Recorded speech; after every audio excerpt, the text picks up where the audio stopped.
خبراء إيرانيون يتمكنون من استخدام تكنولوجيا جديدة لتصنيع طائرات من دون طيار مزودة بأحدث التقنيات لتنفيذ مهام الرصد والاستطلاع. والقوات المسلحة الإيرانية تجري اختبارا ناجحا لصاروخ نصر من طراز كروز قصير المدى يصيب الهدف المعين له بدقة في اليوم الرابع من مناوراتها الولاية 91.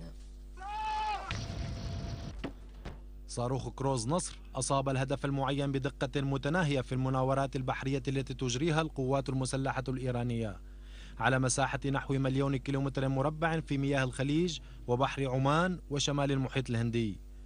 صاروخ نصر من الأنواع القادرة على تدمير العوامات زنة 3000 طن، ويصنف ضمن الصواريخ قصيرة المدى، ويمكن إطلاقه من الشاطئ ومن المقرر تطويره لكي يتم في القريب العاجل إطلاقه من المروحيات والغواصات.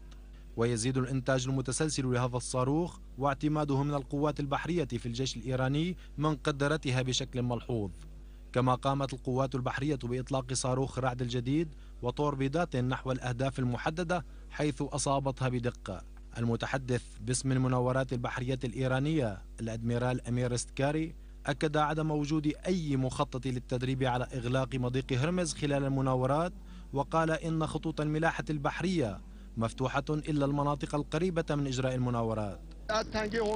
المنطقة التي كنا فيها كانت من مضيق هرمز وتصل إلى 800 كيلومتر، لذا قرر قائد قوات الدفاع أن يستخدم هذه السفن التي خلفنا، وباستعمال المروحيات البحرية والطائرات العمودية تمت العملية بسرعة، حيث كانت كل القوات في جهوزية تامة للدفاع عن الأراضي الإيرانية. مضيفا أن إحدى مهام سلاح البحر رصد مرور العوامات العسكرية والتجارية، مؤكدا نجاح الاختبارات التي قامت بها القوات المسلحة منذ انطلاق المناورات. ريستكاري أوضح استخدام القوات لصواريخ متوسطة وقصيرة المدى ضد أهداف وهمية، وإطلاق صاروخين بحر جو ضد طائرات من دون طيار افتراضية وتوربيدات منها فوق سطح الماء وتحته. كما تمكن خبراء عسكريون في القوات المسلحة الإيرانية من استخدام تكنولوجيا جديدة لتصنيع طائرات من دون طيار مزودة بأحدث التقنيات لتنفيذ مهام الرصد والاستطلاع. قائد وحدة الطيران بالقوة البحرية للجيش الإيراني العميد علي رضانيري بيّن أن الطائرات من دون طيار تؤدي دورا مؤثرا في خفض النفقات والتقليل من الزمن العمليات والأضرار.